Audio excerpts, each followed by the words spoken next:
درود دوستان، یک کاری رو با هم ببینیم. این قسمتی از بازار وکیل شیراز در حال معرق شدنه.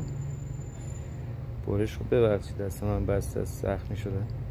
این یه قسمتش پشت کار در واقع و این روی کاره.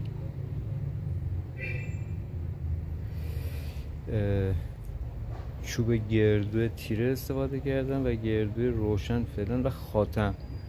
اینو توی نور اگر ببینی میشه به این شکل.